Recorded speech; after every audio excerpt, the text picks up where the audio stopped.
আপনি কথাটার ওজন টের পেয়েছেন? এ কথার লোড কত? আল্লাহ নিজে মামলা দায়ের করবে, উনি মামলার বাদী। যিনি বিচার করবেন বিচারক, উনি যদি বাদী হন, না রায় তো পক্ষে আসবে? বলেন।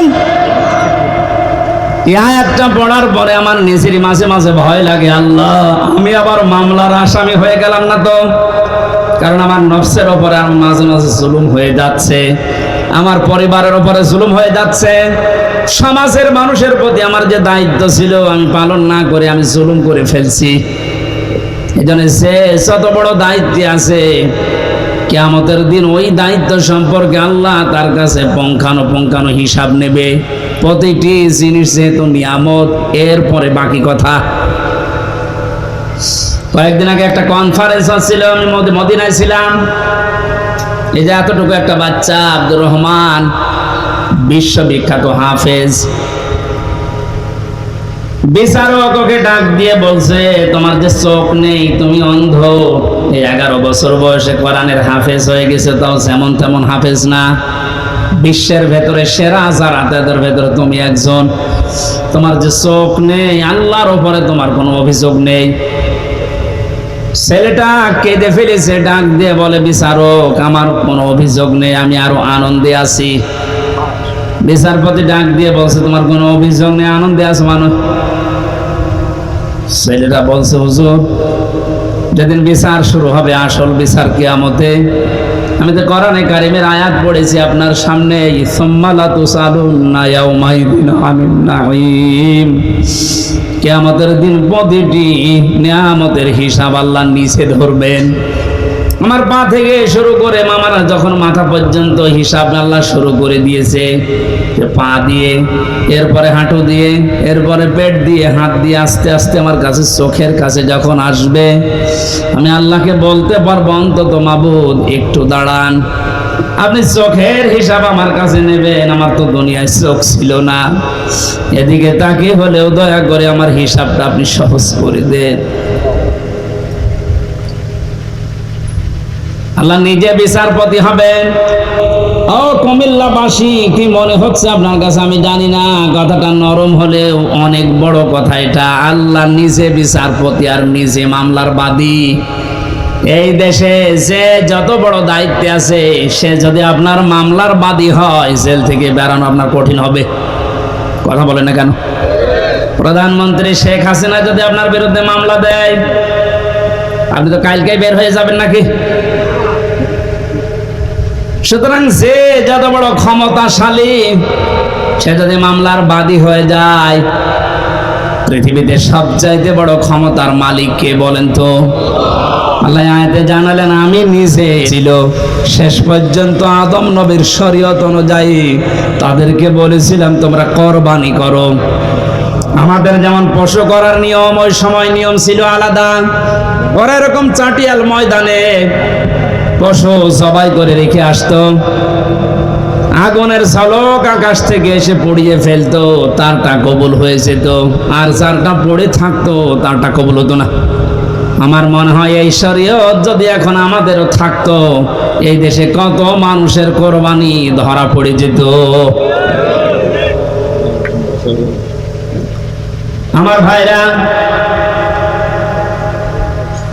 বেশি সময় হয়ে গেল, শেষ করে দিই নাকি? আমার তো কেবল আয়াত শুরু হচ্ছে, গরমের ভেতরে তো আসলে 1 ঘন্টা হয়ে গেছে, শেষ করে দিই। যে না মানে এই যে মানুষগুলো ব্যস্ত না, এদের আরো কাজ আছে, আমারও কাজ। হ্যাঁ, চালাবো ছেড়ে দিই, এত এত লং টাইম কথা বলায় গরমের ভেতরে।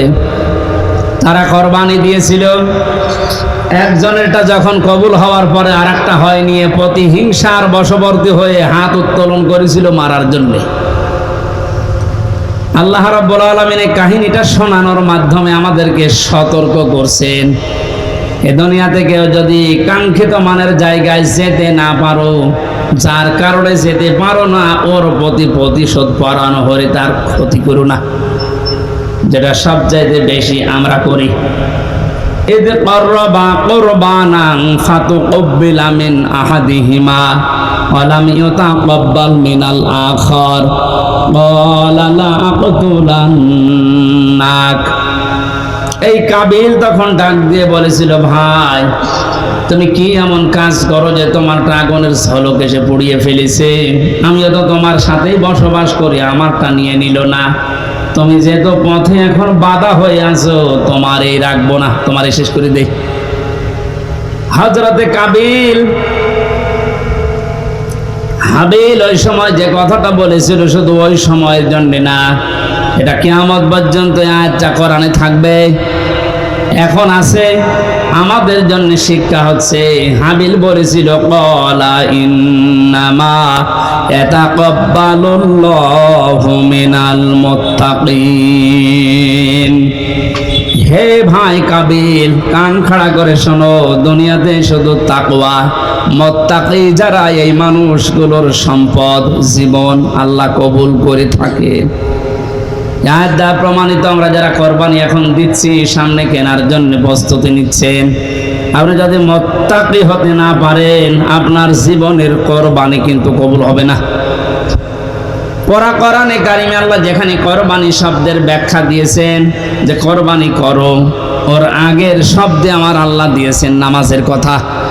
এজন্য এখানে যারা নামাজ আদায় করেন না বা নামাজ পড়েন না, নামাজের শিক্ষা যাদের জীবনে নেই, এক কথায় ফতোয়া দেওয়া যায় যে আপনার কোরবানি হচ্ছে না।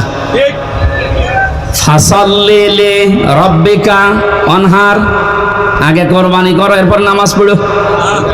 বলেন বলেন, এই জন্য নামাজ যারা পড়ে না তাদের সাথে ভাগ দিলেও আপনারটা হবে না। এটা একটু কড়া হয়ে গেল। আরে ভাই, এই যে পুরাটা মিলে হাত, এতটুকু যদি না থাকে বাকিটুকু দিয়ে কিছু করা যাবে? যদি বলেন একটু চুলকিয়ে দেন তো কোনো জায়গায়, এতটুকু দিয়ে চুলকাতে পারবেন? আল্লাহ ফাসাল্লি আগে দিয়েছেন যে নামাজ আদায় করো আগে। আরে নামাজের শিক্ষার ভেতরে যে 27টা আছে, তার ভেতরে একটা শিক্ষা হচ্ছে ওয়ানহার, কোরবানি করো।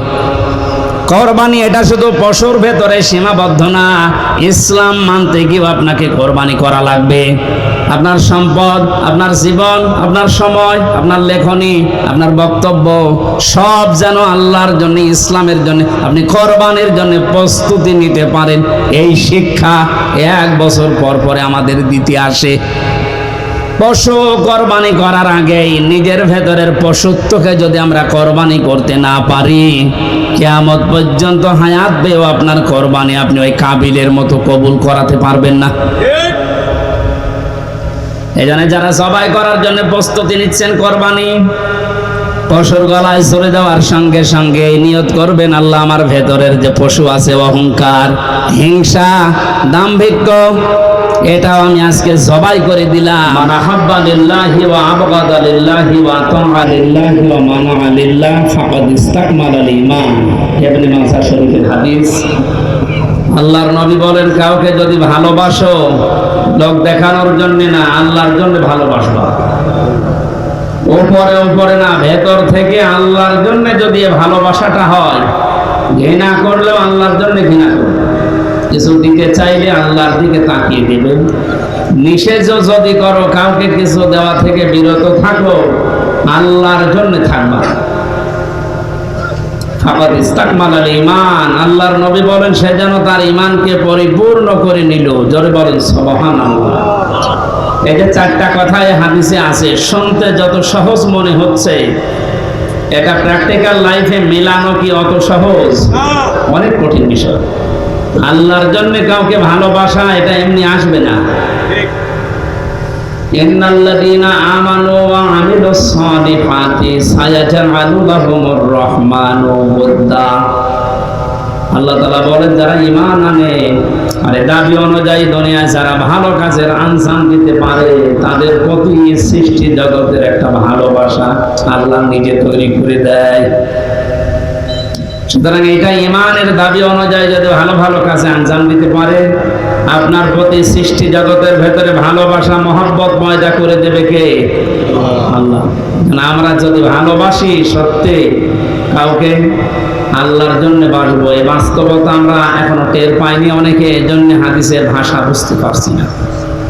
আল্লাহ আমাকে সহ জানাই এসেছি, এখন থেকে মরণ পর্যন্ত কাউকে কিছু দিলে আল্লাহর জন্য দেব।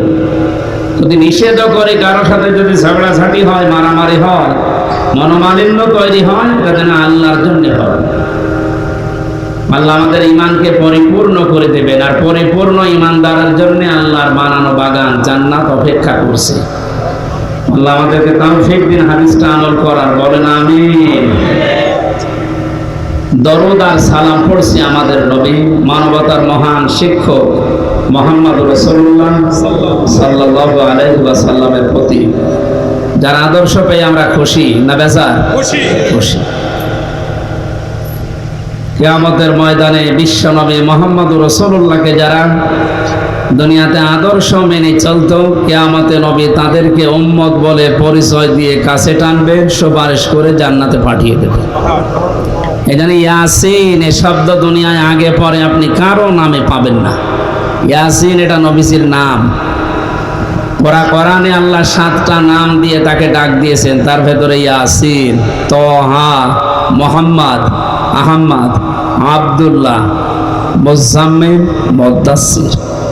1 নম্বরে ইয়াসিন। এই নামটা ডাকলেন কেন? ইয়া হরফে নেদা, ইয়া মানে হে, সিন মানে সাজ্জেদ। তাফসিরে কাবীর আল্লামা ফখরুদ্দীন রাজি রাহমাতুল্লাহ আলাইহি সিন শব্দের 5টা ব্যাখ্যা দিয়েছে। তিনি বলেন সিন মানে সাজ্জেদুল আলামিন, সিন মানে সাজ্জেদুল কাওনাইন, সিন মানে সাজ্জেদুল বাশার, সিন মানে সাজ্জেদুল আম্বিয়া, সিন মানে সাজ্জেদুল মুরসালিন। যেহেতু ইয়াসিন সূরার আলোচনা আজকে না, কোরবানির সামনে আমরা ওই রকম একটা আয়াত পড়েছি, আমি শুধু একটু টাচ দিলাম যে ইয়াসিনের ভেতরে আল্লাহ এগুলো দিয়েছেন। আল্লাহ আমাদেরকে ইয়াসিন, আল্লাহর ঘোষণা দেওয়া একমাত্র নেতা দুনিয়ায় মুহাম্মদুর রাসূলুল্লাহ, তাকে অনুকরণ করার তৌফিক যেন দান করেন। এটা জিলহজ মাস আরম্ভ হয়ে গেছে। পৃথিবীতে যত শ্রেষ্ঠ দিন আছে, রমজানের পরে, মুহররমের পরে সবচাইতে দামি দিন আল্লাহর কাছে এই 10 দিন। নবীজি উম্মতদেরকে জানিয়েছেন জিলহজ মাসের শুরু থেকে কুরবানির দিন পর্যন্ত যে 10টা দিন তোমরা পাবে, কমপক্ষে 7টা কাজ দুনিয়াতে না করে থাকবে না। তার 1 নম্বরে, এ মাসের শুরুর আগ পর্যন্ত যারা দাড়ি, গোঁফ, চুল, শরীরের বিভিন্ন অঙ্গ প্রত্যঙ্গের পশমগুলো কেটেছিলেন, এই 9 দিন না কেটে যেদিন আপনি কোরবানি করবেন তার আগের দিন কেটে ফেলবেন। 2 নম্বরে, এ মাস আসার সঙ্গে সঙ্গে বিশ্বনবী মুহাম্মদুর রাসূলুল্লাহ রোজা রাখা আরম্ভ করতেন। যদিও আমাদের এই অভ্যাসটা অনেকের নেই, মনে করে যে রোজা রাখলে আমার শরীর খারাপ হয়ে যাবে, গ্যাসের কারণে আমি রাখতে পারি না। এটা মিথ্যা কথা। রোজা রাখলে গ্যাস, আলসার এইগুলো আরো ভালো হয়, কারণ মানুষের শরীরের ভেতরে হজম করার যে সমস্ত যন্ত্রপাতিগুলো আল্লাহ দিয়েছে, এগুলোর একটা লিমিট আছে। খেতে খেতে এগুলোর লিমিট আমরা পার করে ফেলেছি, তখন মেশিনে আর কাজ করে না, উল্টাপাল্টা রোগ দেখা দেয়। নবীজি যেহেতু এটা মেনে চলতেন, প্রতি মাসে 3টা রোজা রাখতেন, প্রতি সপ্তাহে 2টা রোজা রাখতেন, এই জন্যে জীবনে কোনোদিন তার গ্যাস্ট্রিক, আলসার, পেটের পীড়া এগুলো দেখা দেয়নি। আর আমাদের সবার এই রোগগুলোই ভরা। আমরা তার এই নির্দেশ বাদ দিয়ে অন্যদিকে যাই, এ কারণে আমাদের রোগ সব থেকে মুক্ত হওয়ার লাইন পাই না। নবীজি বলেন খাবারের পরে একটা সুন্নাত আছে, মিষ্টি খাওয়া। কি খাওয়া? বলেন বলেন। এটা ক্লাস চলছে, জবাব দেবেন ছাত্রের মতো। খাবারের আগে সুন্নাত আছে 3টা, খাবারের পরে কয়টা? আগে। পরেরটা আমাদের অনেকের মনে থাকে বা আমরা করি। আগে যে 3টা আছে ওটা মনেও থাকে না, ও করেও না। বিশ্বনবী জানিয়েছেন আমার উম্মতেরা যখন খাবার খাবে, পেটকে যেন 3 ভাগ করে নেয়। খাবার পেলেই আপনি মরণের খাওয়া খাবেন না। 3 ভাগ করার ভেতরে 1 ভাগ খালি রাখবেন হজম হওয়ার জন্য, 1 ভাগ খাবার আর 1 ভাগ পানি। এটা দিয়ে যদি কেউ নিয়ম করে খাবারের পরে একটু মিষ্টি জাতীয় কিছু খায়, ওগুলো হজম হতে সাহায্য করে, কোনোদিন ওর পেটের পীড়া দেখা দেবে না। এরপরে সপ্তাহে 2 দিন রোজা আছে, সোম আর বৃহস্পতিবার। এরপরে মাসে 3টা রোজা আছে, 13, 14, 15 তারিখ। এগুলো করলে আপনার হজম শক্তি বাড়তে থাকবে, কারণ মেশিনগুলো একটু রেস্ট পাবে। আমরা এগুলো রেস্ট দিতে চাই না, জনমের খাওয়া খায়, টুটি পর্যন্ত খায়, এরপরে মিষ্টি খাওয়া সুন্নত, তার মানে আরো খাওয়ার চাই। আপনার রোগ বাসা করবে না, ভাববে কি? সামনে যে কোরবানি দেবে হাজারো মানুষ, অনেকে নিয়ত করে আছে কোরবানি দিয়ে গোশত সব ফ্রিজে রেখে দেব, যতদিন মনে লাগে খাবো না। আসতে বলেন, জোরে বলেন, যাই বলেন, এটা হারাম না, জায়েজ আছে। আপনি যদি নিজের মাংস নিজে আপনি খেতে পারেন, সবটুকু পরিবারস্থ লোকদেরকে নিয়ে আপনি কাউকে দেবেন না, কোনো অসুবিধা নেই। যেটা দেওয়া ওটা মুস্তাহাব। ওটা কি? গরিবকে 1 ভাগ দেওয়া, নিজের আত্মীয় স্বজনকে 1 ভাগ দিয়ে নিজে একেবারে যতটুকু আছে ওইগুলো, যেহেতু আল্লাহর জন্য আপনি কোরবানি দিচ্ছেন। বলিন্না সলাতি ও নুসুকি, নবী আপনি বলেন আমার নামাজ, আমার কোরবানি। তো এগুলো কার জন্যে? আমি আল্লাহকে দান করে দিয়েছি, সব আল্লাহকে হাদিয়া দিয়েছি। এরপরে আমি যে 3 ভাগের 1 ভাগ পেলাম, এইটাই তো বেশি।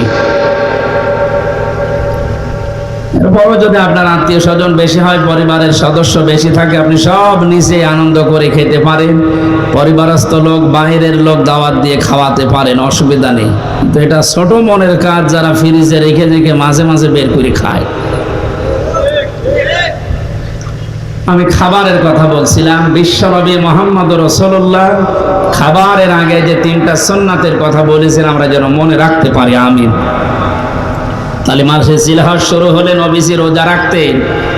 এখানে রোজা আছেন কিনা আমি জানি না। আগামী যে কয়েকদিন সময় পাচ্ছেন কোরবানির আগে, যদি সমর্থ থাকে, শরীর স্বাস্থ্য ভালো থাকে, রোজা রাখবেন। 3 নম্বরে মাস আসলে নবীজি জিকির বাড়িয়ে দিতেন। কি বাড়াতেন? আরো জোরে বলেন। জিকির কি? কোরআনে কারিমে আল্লাহ জিকির করার জন্য আদেশ দিয়েছেন, ওইভাবে উযকুরুল্লাহা কামা আল্লামাকুম, তোমরা জিকির করো আল্লাহর ওইভাবে যেভাবে আল্লাহ তোমাদের শিখিয়েছেন। বাংলাদেশের কুমিল্লা জেলার বড়ুরা আর দেবিদ্বার আমি খোঁজ রাখি কিছু না কিছু।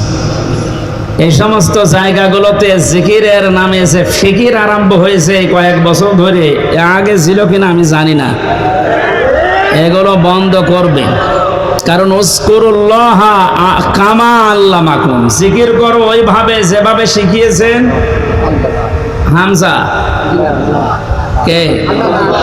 কামা আল্লামাকুম, যেভাবে আল্লাহ তোমাদের শিখিয়েছেন। এখন আল্লাহ জিকির শিখিয়েছেন কিভাবে? যেহেতু এই মাস আসলেই নবীজি জিকির বাড়িয়ে দিতেন।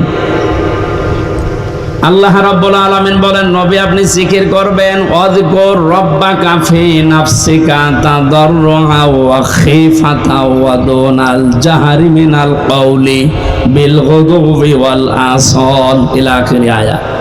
সূরা আরাফ 9 নম্বর পারার 15 নম্বর পৃষ্ঠার 13 নম্বর লাইনের 205 নম্বর আয়াত। এটা তাফসীর ইবনে কাসিরে পাবেন।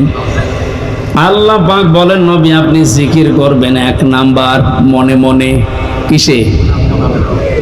এই ছাত্রের মতো জবাব দিতে পারেন না? বলেন বলেন। 2 নম্বরে কান্না জড়িত কণ্ঠে। 3 নম্বরে ভীত সন্তুষ্ট হয়ে। 4 নম্বরে উচ্চ আওয়াজ বাদ দিয়ে। এটা যেহেতু রেকর্ড হচ্ছে, কালকে সারা দেশে ছড়িয়ে যাবে। এই ইবাদত এটা হাসি তামাশার জিনিস না। আল্লাহর কোন বিধানকে কেউ যদি খেল তামাশায় পরিণত করে দেয় জাতির সামনে, আল্লাহ পাক নিজে সেই লোকটার উপরে লানত দেয়। আর এটা বাংলাদেশের ব্রাহ্মণবাড়িয়া, কুমিল্লায় সবচেয়ে বেশি হয়। আল্লাহর নামে জিকির করতে করতে এমন জিকির আরম্ভ করে, কোরআনে নেই, হাদিসে নেই, সব ওরা বানিস। অথচ আল্লাহ জিকির করতে বলেন কিভাবে? যেভাবে উনি শিখিয়েছেন। হামজা যেভাবে শিখিয়েছে ওইভাবে জিকির করলে সওয়াব হবে। এ সহজ কথা না বুঝে উল্টা দিকে নিয়ে যান। মানে আল্লাহর নাম বাদ দিয়ে কেউ যদি রাসূলুল্লাহর নাম নিয়েও জিকির করে, এত মর্যাদা যার কথা বললাম, ইয়াসিন, হে নেতা, এ শব্দটা যাকে আল্লাহ নির্ধারিত করে দিয়েছেন, আল্লাহর ঘোষণা দেওয়া নেতা কয়জন, তার নামেও জিকির করা জায়েজ নেই। কেউ যদি ইয়া রাসূলুল্লাহ জিকির করে, কবিরা গুনাহ হবে। কারণ জিকির হবে আল্লাহর নামে, দরুদ হবে রাসূলের নামে। এক কথা বুঝতেছেন? আজকে থেকে সিদ্ধান্ত নেওয়া লাগবে যে জিকির আমরা আল্লাহ বাদে কারো করব না। আর 4টা পদ্ধতি দিয়েছেন আল্লাহ জিকিরের, মনে মনে, কান্না জড়িত কণ্ঠে, ভীত সন্তুষ্ট হয়ে, আর উচ্চ আওয়াজ বাদ দিয়ে। জিকিরের শব্দ হবে 4টা, সুবহানাল্লাহ, আলহামদুলিল্লাহ, লা ইলাহা ইল্লাল্লাহ, আল্লাহু আকবার। বাংলাদেশে এখন 48,000-এর উপরে সরকারি জরিপে দরবার আছে। আপনি একটা দরবার আমার নিয়ে চলেন, সেখানে এই 4টা শব্দের বাইরে জিকির হচ্ছে না, নিয়ে চলেন, আমি যাব। চট্টগ্রামের আব্দুল জব্বার রহমতুল্লাহ আলাইহির যে দরবার ছিল বাইতুল শরফ, এখানে নিয়ম নীতি ছিল, এখন অনেক পাল্টিয়ে ফেলিস। বাকিগুলোর কথা তো বলার মতো ভাষা আমাদের নেই। কিছুক্ষণ ওখানে গেলেই সুবহানাল্লাহ, আলহামদুলিল্লাহ, আল্লাহু আকবার দেয়, এরপরে ইয়ালি বাবা, শালি বাবা, দয়াল বাবা, ন্যাংটা বাবার নামও জিকির হচ্ছে। বলেন তো জিকিরের শব্দ কয়টা, সিস্টেম কয়টা? এর বাইরে যদি কেউ শরীয়ত বানিয়ে বলে না, ইয়ালি বাবা বলেও জিকির জায়েজ আছে, পরিমাণ থাকবে। যেহেতু এলাকাতে অনেকে না বুঝে করেন, এটা বাদ দিন। জিলহজ মাস আসলেই নবীজি জিকির বাড়িয়ে দিতেন, কিন্তু আল্লাহর শেখানো পদ্ধতিতে। জিকিরের দ্বিতীয় অর্থ হচ্ছে আল্লাহর আইন, আল্লাহর বিধান। খুব খেয়াল করে শুনবেন। আমান আরাদাং যিকরি ফাইন্না লাহু মাঈশাতান দঙ্কা ওয়া নাহশুরুহু ইয়াওমাল কিয়ামাতি আ'মা। সূরা তাহা 16 নম্বর পারা 19 নম্বর পৃষ্ঠা 13 নম্বর লাইনে আছে 124 নম্বর আয়াত। এটা তাফসিরে ফি জিলালিল কোরআনে থেকে বলছি। আল্লাহ তাআলা বলেন, আমার জিকির, আমার আইন, আমার নিয়ম কানুন বাদ দিয়ে যদি কোনো দুনিয়ায় কেউ উপায় করে, টাকা পয়সা ইনকাম করে, সম্পদ, আমি আল্লাহ ওর জীবন সংকীর্ণ করে দেব। এ কথা তো আমি বানালাম নাকি? বলেন বলেন, আল্লাহর কথা কি 100 ভাগ সত্য? এটাতে কত অথেন্টিক, এখন বাস্তবতার দিকে তাকান, আপনি টের পাবেন। দঙ্কার আমি 27টা ব্যাখ্যা পেয়েছি তাফসিরে।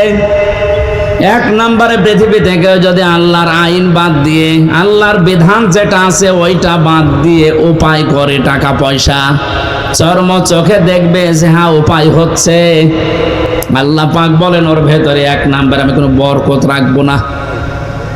চর্ম চোখে দেখবে যে টাকা পয়সা 10 লাইন দিয়ে আসতেছে, 15 লাইন দিয়ে চলে যাওয়ার ব্যবস্থা করে দেব।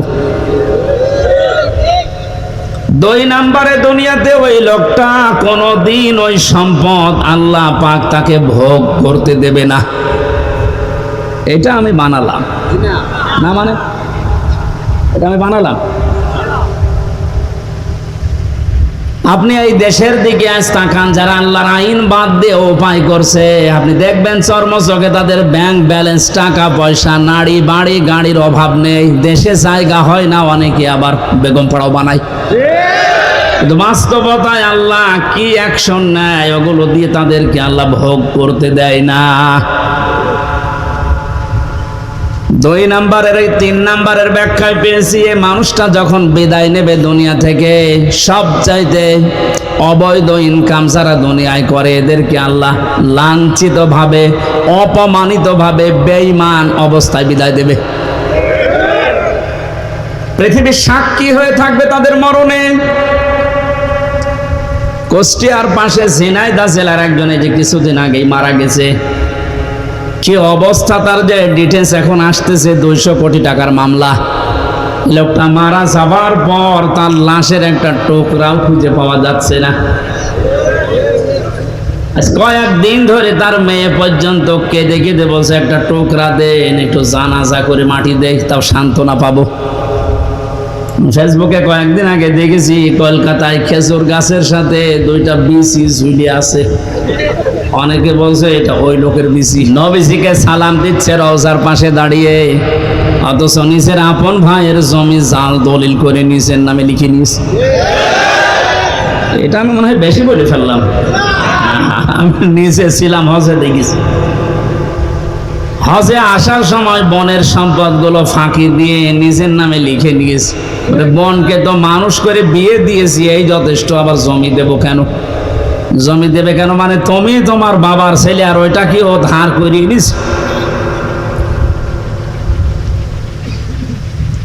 আপনি আল্লাহর একটা বিধান পালন করার জন্য 7.5 লাখের উপরে টাকা খরচ করে হজে গেলেন, অথচ বনের 3 লাখ টাকা আপনি আত্মসাৎ করে গেলেন। এখানে বিধানটা কার ছিল? ওখানে আপনি এক আল্লাহর বিধান 2 রকম করে ফেললেন। এই জন্য শরিক যারা ফাঁকি দিচ্ছেন, দঙ্কার ব্যাখ্যা পড়তে পড়তে আমি এটা পেয়েছি, দুনিয়াতে যারা ভাই বোন ছেলে মেয়ে জনগণ এ শরিক যারা ফাঁকি দিয়ে দুনিয়ায় চলবে, এই মানুষগুলো মরণের সঙ্গে সঙ্গে কবরে আমার আল্লাহ নিজে আযাব শুরু করবে। হাজারো মানুষ হজ করার সামর্থ্য থাকার পরও হজে যাচ্ছে না। এখানে যারা দায়িত্বে আছেন, এই মন্ত্রণালয়ে যারা আছেন, আমাদের পাশের রাষ্ট্র হিন্দু রাষ্ট্র, হজে যাওয়ার পরে আমি দেখেছিলাম ওখান থেকে হজে যেতে বাংলাদেশের 3 ভাগের 1 ভাগ টাকা লাগে। তারাও তো এত দূর থেকে যায়। হজের খরচ যারা উল্টা পাল্টা করে বাঁচিয়ে সিন্ডিকেট করে এখান থেকে হাসিদেরকে আল্লাহর ঘর পর্যন্ত যেতে বাধা দিচ্ছেন, আপনিও আল্লাহর পথে বাধা দানকারী হিসাবে কিয়ামতে উঠবেন। এর সাথে যারা রিলেটেড আছেন তারা এখান থেকে সতর্ক হন, ওদেরকে সতর্ক করেন। ওরা নিজেরা তো জাহান্নামে যাচ্ছে, আপনার সাপোর্ট নিয়ে আপনাকেও নিয়ে যাচ্ছে। যদি বলেন আমি কি করব, আমার তো কিছু করার নেই, আমি একেবারে নিচে আছি। ঈমান রাখার জন্য যে পদ্ধতিগুলো আছে 3টা, ওটার একটাও তো আপনার থাকা লাগবে। মান রাআ মিনকুম মুনকারান ফালিয়ুগায়্যিরহু বিয়াদিহি। তোমাদের ভেতরে কেউ যদি আল্লাহ বিরোধী শরীয়ত বিরোধী কোনো কাজ দেখে, সে যেন অবশ্যই তার হাতের দ্বারা বাধা দেয়। হাত মানে এই হাত, হাত মানে এই হাত না, না। ইয়াদুন মানে শুধু এই হাত না, ইয়াদুন মানে ক্ষমতার হাত, আইনের হাত, প্রভাব প্রতিপত্তির হাত, দলীয় হাত। যে জায়গায় আছেন আল্লাহ বিরোধী, সমাজ বিরোধী, ইসলাম বিরোধী, মানবতা বিরোধী কোন কাজ দেখলে আপনার ঈমান রাখার জন্য হলেও আপনাকে হাতের দ্বারা বাধা দেওয়া লাগবে। এটা যদি কেউ করে সে ফার্স্ট ক্লাস ঈমানদার। এটা যদি আপনি না পারেন, আপনার হাতে যদি প্যারালাইজড হয়, না সম্ভব না, এ করতে গেলে আপনার বিপদ আরো বাড়বে। তখন আপনি মুখের দ্বারা হলেও প্রতিবাদ করবেন, না এটা অন্যায়, এটা বন্ধ করেন। আর আমরা এটাই করছি। কুমিল্লা শহর থেকে মাত্র 2 কিলোমিটার দূরে ভারতের এরিয়া, ওখান থেকে একজন হজে গেলে ওর যদি 2.5 লাখ টাকায় হয়ে যায়, আমার 7.5 লাখ লাগবে কোন কারণে? এই সিন্ডিকেট ভাঙা লাগবে। কোটি কোটি টাকার ব্যবসা করছে এখানে যারা দায়িত্বে আছে তারা। এই জন্য আমাদের যেহেতু ওই পর্যায়ে কিছু করার নেই, হাত তো নেই, হাত তো প্যারালাইজড। সুতরাং মুখের দ্বারা প্রতিবাদ করার যতটুকু ভাষা আছে আমরা করলাম। আল্লাহ যেন আমাদের এই ভাষাটাকে কবুল করেন। এটাও যদি না পারা যায়, সর্বশেষ মনে মনে ঘৃণা করা, এইটা অনেকে করে না। আরো আল্লাহ বিরোধী, আল্লাহর ঘরে যেতে ডাইরেক্ট না ইনডাইরেক্ট ভাবে বাধা দেওয়া হচ্ছে, আরো খুশি হয়। আজকের এই অনুষ্ঠানটায় আমরা কি বলবো বলেন তো? যেহেতু কোরআনে কারিমের সামনে যে তেলাওয়াতকৃত আয়াত পড়লাম আপনাদের, এটা কোরবানি সংক্রান্ত, আর সামনে 4-5 দিন পরেই কোরবানি। আমাদের এখানে আলোচনাও তো ওই ধাঁচে আমরা করব। এর বড়ও যদি কোনো মহল উল্টাপাল্টা ধারণা করে এটা বন্ধ করে দেয়, এটা ডাইরেক্ট না ইনডাইরেক্ট যারা চেষ্টা চালিয়েছিলেন, আপনি কোরআনে বাধা দানকারী হিসাবে কিয়ামতে উঠবেন।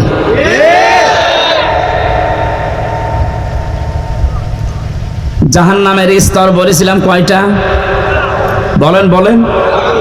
এই 7টার ভেতরে একটা ভয়ঙ্কর দরজার নাম আছে। এই দরজা দিয়ে আল্লাহ তাদেরকে প্রবেশ করাবে যারা এই পৃথিবীতে কোরআনে কারিমের অনুষ্ঠানগুলোতে বাধা দেয়। আর এই দেশে এখন দিন দিন এই পজিশন বাড়ছে। মানুষ ওগুলো খুব বেশি না, কয়েকটা। আল্লাহ আমাদেরকে হেদায়েত দান করেন, বলেন আমিন।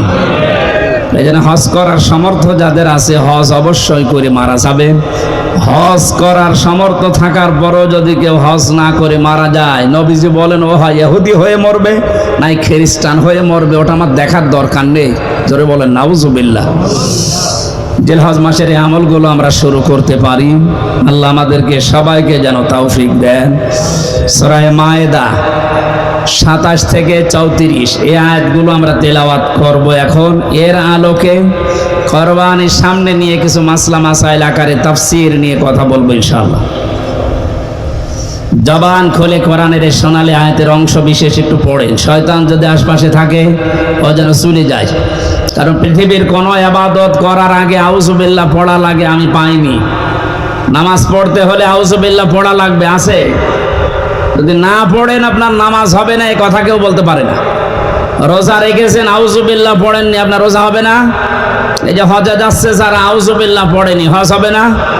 কোরআন পড়তে গেলে যদি কেউ আউযুবিল্লাহ না পড়ে, কোরআন পড়া তো হবে না, আরো ওর গুনাহ হবে। কারণ এটা ওয়াজিব তরক করার গুনাহ হবে। ফাইদা ক্বরাতাল কুরআনা ফাস্তাইজ বিল্লাহি মিনাশ শাইতানির রাজিম। হে নবী, আপনি যখন কোরআন আরম্ভ করবেন তখন আল্লাহর কাছে আশ্রয় চান শয়তান থেকে। এটা কি নফল না ওয়াজিব? বলেন বলেন, কেন এত গুরুত্ব বলেন তো?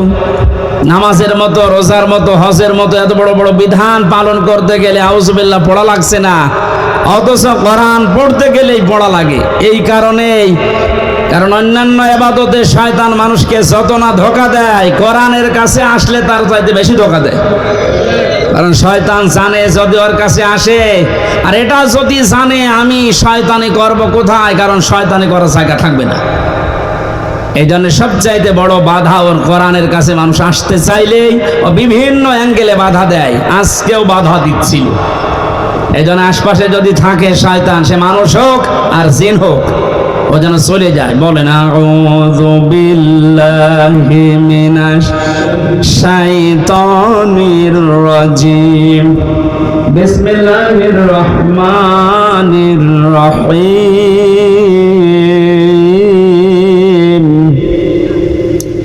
ওয়াতলু আলাইহিম নাবা বানি আদম বিল হক। সাদাকাল্লাহুল আযীম। সূরা মায়েদা 27 নম্বর আয়াত পড়েছি অংশ। কোন সূরা বলেন তো? মায়েদা মানে দস্তরখানা। মায়েদা মানে কি? দস্তরখানা নামে আল্লাহ একটা সূরা দিলেন, অথচ এর গুরুত্ব অনেকের কাছেই নেই। দস্তরখানা বিছিয়ে খাবার খাওয়ার সিস্টেম এখন টেবিল চেয়ার এসে অনেক উঠে গেছে। নবীজি নিচে মাটিতে বসে খাবার খেতেন দস্তরখানা বিছিয়ে, কিন্তু এখন এই সিস্টেমগুলো বাদ হয়ে যাচ্ছে। কেন এই সিস্টেম ছিল বলেন তো? আল্লাহর নবী জানিয়েছেন কেউ যদি দস্তরখানা বিছিয়ে পড়ে যাওয়া খাবারগুলো তুলে খেতে পারে, ও যেন জান্নাতের হুরদের দেন মোহর আদায় করে ফেলেছে। সুবহানাল্লাহ। একটু বুঝে শুনে বলেন। আপনি কি এখনো মারা গেছেন? বলেন না কেন? জান্নাতে গেছেন? বলেন বলেন। হুরদের সাথে বিয়ে আপনার হয়েছে? দেন মোহর তো দূরের কথা, এখনো মারা যাননি, জান্নাতেও যাননি, হুরদের সাথে বিয়ে হয়নি, দেন মোহর আদায় হবে কথা বললেন কেন? ছোট্ট একটা আমল মাত্র। সত্যিই যদি আপনি এই আমল এখন থেকে জীবনে আরম্ভ করতে পারেন, বিজ্ঞান এখন জানিয়েছে কেউ যদি মাটিতে বসে, পাটিতে বসে, নিচে বসে নবীজি যেভাবে খাবার খেতেন, ওই খাবারের সুন্নত আদায় করে খাবার খেতে থাকে, খেতে খেতে ওর অর্ধেক খাবার হজম হওয়ার কথা। কারণ ওইভাবে পেটে বসলে পেটে চাপ লাগে। আর আমরা যেভাবে বসে খাই ওভাবে ওই সিস্টেম নেই, আমরা দিন দিন পাল্টিয়ে ফেলছি। দস্তরখানায় পড়ে যাওয়া খাবারটা খেলে কত বড় একটা সুসংবাদ পাওয়া যাচ্ছে। আমি এখনো মারাই গেলাম না, জান্নাতও পাইনি, হুরদের সাথে আমার বিয়েও হয়নি এখনো, অথচ দেনমোহর আদায় হয়ে গেছে। তার মানে নবীর এই কথার সিগনিফিকেন্স হচ্ছে আমি যেন জান্নাতে প্রবেশ করে ফেলেছি। এই ছোট আমল আমরা যেন না ছাড়ি, ছোট মনে করি, এটা অনেক বড় আমল। 2 নম্বরে বিশ্ব নবী বলেন, কোন মানুষ যদি দস্তরখানায় পড়ে যাওয়া খাবার তুলে খেতে পারে, ওর শরীরের ভেতরে যে 360টা হাড় আছে, জোড়া দেওয়া আছে হাড়গুলো, এই হাড়গুলোর সাদগা আমার আল্লাহ আদায় করে দেন।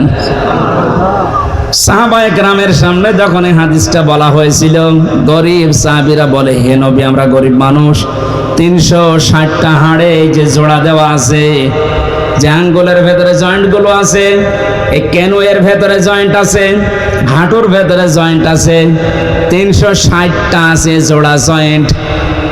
আপনি যদি দস্তরখানায় পড়ে যাওয়া খাবার খান, এর যে সাদগা হয়, এই সাদগা গুলো আল্লাহ নিজে আদায় করে দেয়। বলেছিলেন, হে নবী, আমরা এত সাদগা আদায় করব কি করে? বিশ্ব নবী তখন এই আমলটা দিয়েছিলেন।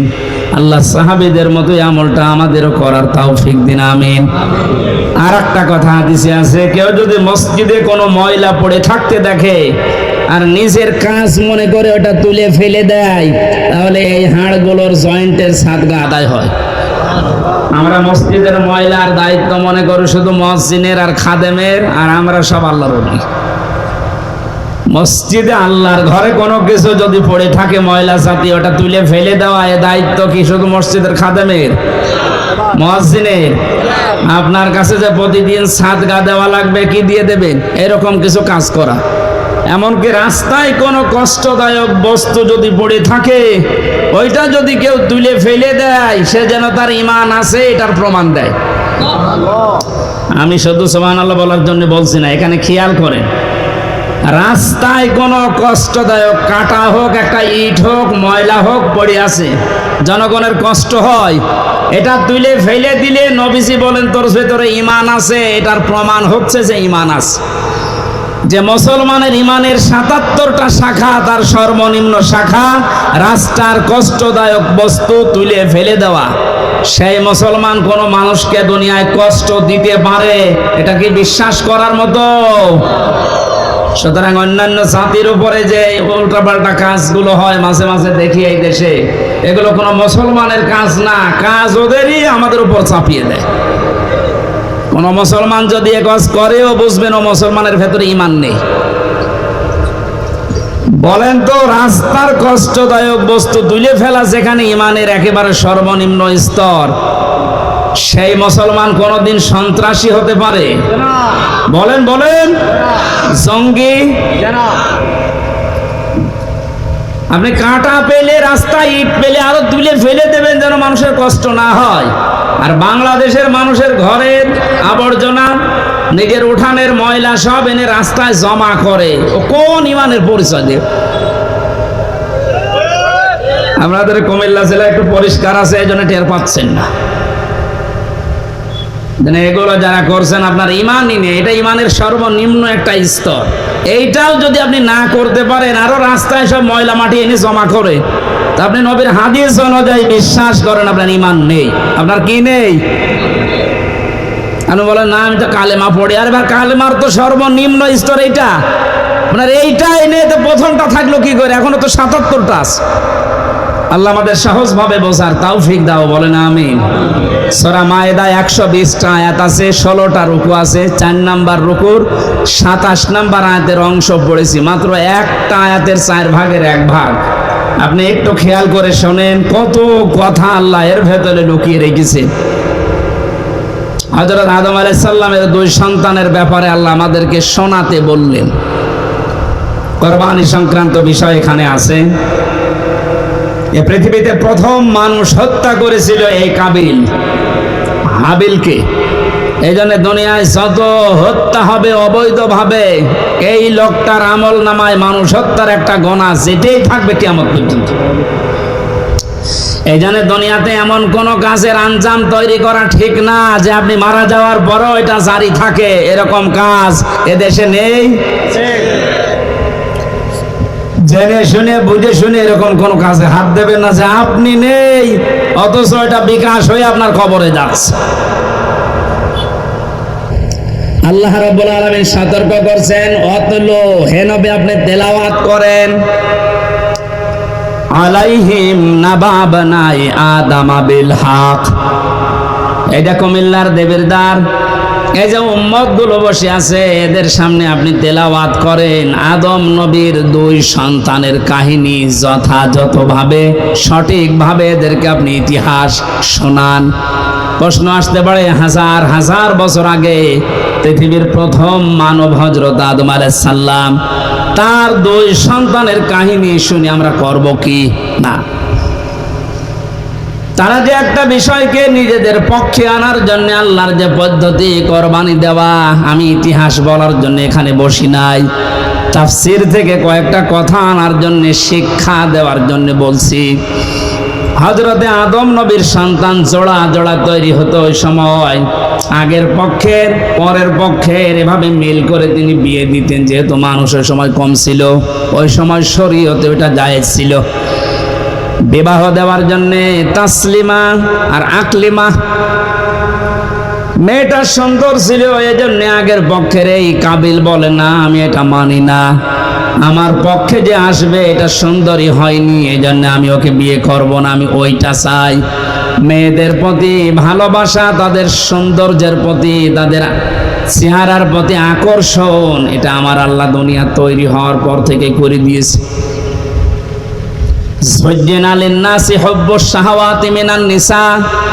মানুষকে আমি শোষণ করে দিয়েছি, আকর্ষণীয় করে দিয়েছি 9টা জিনিসকে তাদের সামনে। 1 নম্বরে মেয়ে লোকের চেহারার প্রতি ভালোবাসা, আকর্ষণ, এটা তৈরি করে দিয়েছে কে? এটা পরীক্ষার জিনিস। এটা এখন যদি বলেন আল্লাহ তৈরি করে দিয়ে আল্লাহ আবার আমাকে শাস্তি দেবে কোন কারণে, এইটাই পরীক্ষা। আপনার মতোই মানুষ আর একজন আছে, সে তো এরকম সুযোগ পাওয়ার পরও এই কাজ করে না, আপনি করলেন কেন? হযরতে আদম নবী আলাইহিস সালামের মনে শান্তি ছিল না, তাকে আমার আল্লাহ জান্নাতে এত নিয়ামত দিয়েছিলেন, তারপরও তিনি আনন্দ শান্তি পাচ্ছিলেন না। আল্লাহ রাব্বুল আলামিন তার মনের অবস্থা বোঝার পর তিনি যখন নিদ্রায় গেছেন তন্দ্রাচ্ছন্ন, ওই সময় একটা হাড় তার শরীর থেকে বের করে সুন্দরী মহিলায় যে হাওয়া আলাইহিস সালামকে বানিয়ে রেখেছিলেন।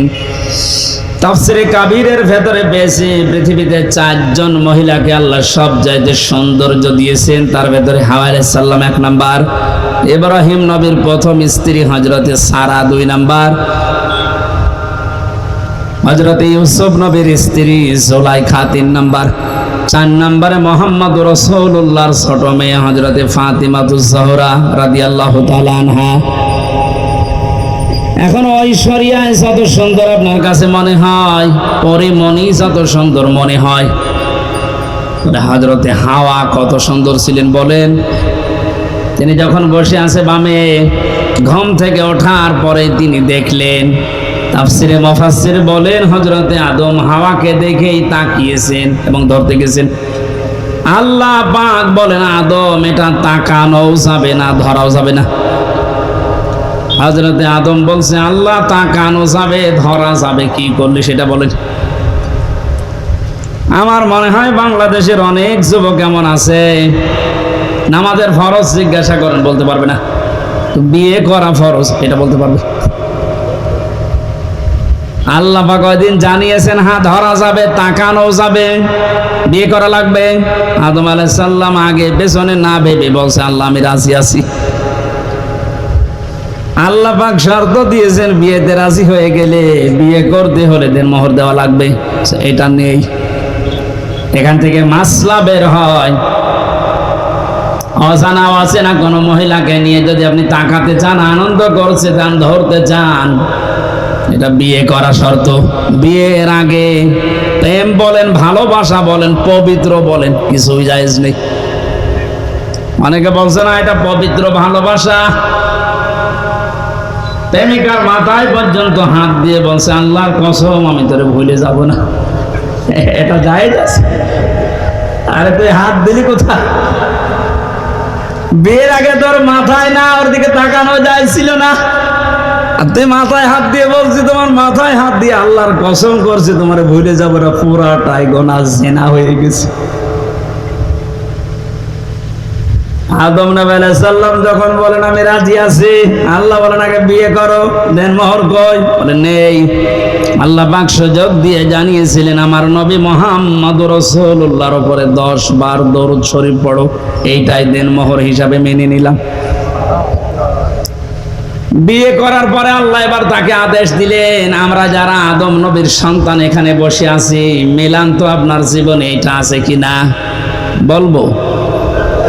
অকুলনা ইয়া আদম উসকুন আনতা ওয়া যাওজুকাল জান্নাতা ওয়া কুলা মিনহা রাগাদান হাইসু শি'তুমা ওয়া লা তাকরাবা হাদিহিশ শাজারাতা ফাতাকুনা মিনাজ জালিমিন। জন্মের পর থেকে আয়াতটা আমিও শুনেছি। এর ভেতরে যে এত গুরুত্বপূর্ণ 4টা শিক্ষা আছে, অনেকে আমরা জানি না। আলেম যারা আছেন তাদেরকে এবার বলছি, একটু খেয়াল করেন। হযরতে আদম নবীকে আল্লাহ আলাইহিস সালামের সাথে বিবাহ পড়িয়ে দিলেন জিবরাইলকে সাক্ষী দিয়ে। ডাক দিয়ে বললেন, আদম তোমার বউকে নিয়ে এবার তুমি যাও জান্নাতে। জান্নাত আদম আলাইহিস সালামের বাড়ি আর আমাদের বাবার বাড়ি। এই কথা বলবেন এখন, জান্নাত আমাদের, আরো জোরে বলেন, বলেন আরেকবার। তাহলে আয়াত থেকে প্রথম মাসলা বের হয়, বিয়ে করার পরে বউ নিয়ে বাবার বাড়ি যাওয়া লাগবে।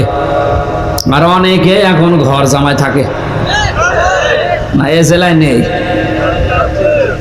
বিয়ে করে বউ নিজের বাবার বাড়ি নিয়ে যাওয়া লাগবে, আর আপনি সহ থেকে যাচ্ছেন। 2 নম্বরে ওয়াকুলা মিনহা রাগাদান হাইসু শি'তুমা। আলেমদেরকে বলছি, আল্লাহ কিন্তু আংতা ওয়াকুলা এ শব্দ দিতে পারতেন, মাঝখানে আংতা নেই। আজ বাংলাদেশ সহ বিশ্বে যারা নারী স্বাধীনতা আন্দোলন নামে, নারী মুক্তি পরিষদ, নারী বিপ্লব পরিষদ, এরকম 13টা সংগঠন এই দেশে এখন কাজ করছে নারীর স্বাধীনতা দেওয়ার জন্যে। আপনি নারীকে আর কি সম্মান দেবেন, কি অধিকার দেবেন? আল্লাহর কোরআনের আয়াতের দিকে তাকান। পৃথিবী তৈরি হওয়ার পরে আল্লাহ নারীদেরকে কি অধিকার দিয়ে দিয়েছেন? আল্লাহ বলেন, বিয়ে করে বউ বাড়িতে নিয়ে যাওয়ার পরে নিচে খাবে হবে না, আংতা নেই। আল্লাহ বলেন, কোলা একবারে দিয়ে বচন দিয়েছি, তুমি যেই মানের খাবার খাবে, যেই মানের পোশাক পরবে, যেই মানের ঘরে থাকবে, স্ত্রীকে ওই রকম জায়গায় ওই রকম খাবার ওই রকম পোশাক দেওয়া লাগবে। এটা নফল না, এটা ফরজ। আজ হাজারো পরিবারে এইটা নেই, এই জন্য অশান্তি। আমার কথা বুঝতেছেন? নিজে তো বাইরে ভালো মন্দ ভালোই খাচ্ছে, যাওয়ার সময় বর জন্য বাদাম নিয়ে যাচ্ছে। আপনি যে মানের খাবার খেয়েছিলেন, যে মানের পোশাক পরেছিলেন, সেই মানের থাকেন, ওইভাবে তার ব্যবস্থা করে দেওয়া লাগবে। এটা নির্দেশ আল্লাহর আদম নবীর উপরে। আল্লাহ বলতে পারতেন, আংতা হে আদম তুমি মরণের খাওয়া খাও, এরপরে যদি থাকে বউকে দাও না। একবার এই কোলা দিয়ে আল্লাহ মেয়েদেরকেও আমাদের সাথে শামিল করে দিয়েছেন সমান। 3 নাম্বারটা তো আরো কঠিন, হাইসু শি'তুমা, যেখানে ইচ্ছা যাবে এই বাগানে এই জান্নাতে, যা ইচ্ছা খাবে। তার মানে আয়াত থেকে মাসলা বের হয়, বিয়ে করার পরে বউকে তালাবদ্ধ হয়ে ঘরে বসিয়ে রাখবেন না, মাঝে মাঝেই তাকে বেড়াতে নিয়ে যান বিভিন্ন জায়গায়। আপনি এমন এমন জায়গায় নিয়ে যাবেন যেন সে আনন্দ পায়। এমন একটা অনুষ্ঠানে নিয়ে যান, হ্যাঁ এখানে আর শেষের শব্দ একটু ঝামেলা আছে। আল্লাহ বলেন, হাইসু শি'তুমা, তুমি নিয়ে যাও যেখানে ইচ্ছা, যাও যা ইচ্ছা খাও। ওয়ালা তাকরাবা হাদিহিশ শাজারা, এই গাছের কাছে যাবে না। কোন গাছ? না, এটা আমিও জন্মের পর থেকে শুনছি যে গন্ধম গাছ। আরে ভাই, এটা যদি শুধু গন্ধম গাছ উদ্দেশ্য হবে, তে দুনিয়ায় আয়াত নাজিল করার আল্লাহর দরকার কি? আধুনিক তাফসীর গুলো আপনি দেখবেন সেখানে শুধু গন্ধম গাছ না, প্রায় 33টা অর্থ লেখা আছে। আপনার বউ নিয়ে আপনি এমন বর্ডার পার হওয়া যাবে না যে বর্ডার পার হলে আপনি আবার বিপদে পড়েন। কুমিল্লা শহর থেকে 2 কিলোমিটার পরে ভারতের কি বর্ডার, বলেন না কেন? পাসপোর্ট বাদ দিয়ে, ভিসা বাদ দিয়ে কেউ যদি যায় নিরাপদে যেতে পারবে। ওটা সীমানা, বর্ডার। আল্লাহ পাক বলেন আমারও বর্ডার আছে দুনিয়ায় 500। কত? আপনি 500 বর্ডার জানেন? এগুলো শরীয়তের বর্ডারের ভেতরে দেওয়া আছে। দুনিয়াতে বিবাহ করার পরে বউ নিয়ে আসবা, খাবা, চলাফেরা করবা, অনুষ্ঠানে যাবা, কোনো বাধা নেই, কিন্তু সাবধান আল্লাহর বর্ডার যেন পার না হয়। এমন অনুষ্ঠানে যাওয়া যাবে না যেখানে গেলে নিজেরও পর্দা থাকে না, বউরও পর্দা থাকে না। এরকম অনুষ্ঠান দেশে নেই? শিশু মেলায় যাচ্ছে বউ নিয়ে, শিশু নেই, শুধু শিশুর খালার আর মামারা।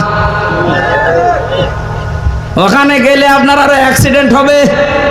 সুতরাং যদি জানেন যে এখানে গেলে নিজেরও আল্লাহর বিধান মানা যায় না, বউ মানতে পারবে না, ওইরকম অনুষ্ঠানে যাওয়া যাবে না। ওইরকম বিবাহ অনুষ্ঠানে যাওয়া যাবে না যেখানে গেলে নিজে আল্লাহর বর্ডার পার হয়ে যাওয়া লাগে, স্ত্রীও পার হতে বাধ্য হয়। এখন যদি বলেন না গেলে আবার আত্মীয়তা থাকে না, আল্লাহর বিধান বাদ দিয়ে যদি আত্মীয়তা নষ্ট হয়ে যায়, যাক, ওইরকম আত্মীয় দরকার নেই। যে আত্মীয়র কারণে জাহান্নামের আগুনে যাওয়া লাগবে, ওইরকম আত্মীয় থাকার চাইতে না থাকাই ভালো।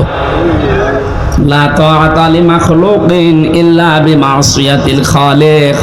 আল্লাহর নাফরমানি হয় এরকম কোন কাজ দুনিয়ায় কারো অনুসরণ করা, আনুগত্য করা জায়েজ?